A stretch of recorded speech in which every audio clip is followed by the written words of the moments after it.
কাঁচরাপাড়ার দাপুটে Trinamool councillor Utpal দাশগুপ্তের বিরুদ্ধে উঠল জনরোষ। দীর্ঘদিনের তোষামত, তোলাবাজি, দোকান ভাঙচুর থেকে অন্তঃসত্ত্বা মহিলাকে মারধর অভিযোগের পাহাড় জমেছিল 12 নম্বর ওয়ার্ডের এই কাউন্সিলরের নামে। এবার সেই ক্ষোভের বহিঃপ্রকাশ ঘটল প্রকাশ্য রাস্তায়, প্রকাশ্যে সেই ফুটেজ।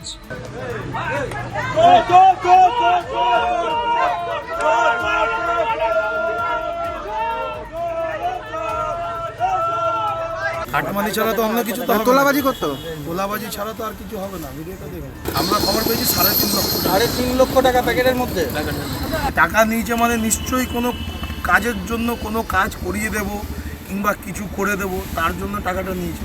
উত্তেজিত স্থানীয় বাসিন্দারা কাউন্সিলরকে লক্ষ্য করে ছুড়লেন ডিম। প্রতিবাদে উত্তাল এলাকা। পরিস্থিতি সামলাতে দ্রুত ঘটনাস্থলে পৌঁছল বীজপুর থানার পুলিশ। অবশেষে পুলিশ উৎপল দাশগুপ্তকে গ্রেফতার করে নিয়ে যায় থানায়। দীর্ঘদিনের জমানো ক্ষোভ কি তবে আজ ন্যায় বিচারের পথে? আপনাদের কি মতামত? কমেন্টে জানান আর সাবস্ক্রাইব করুন রাষ্ট্রিক্স।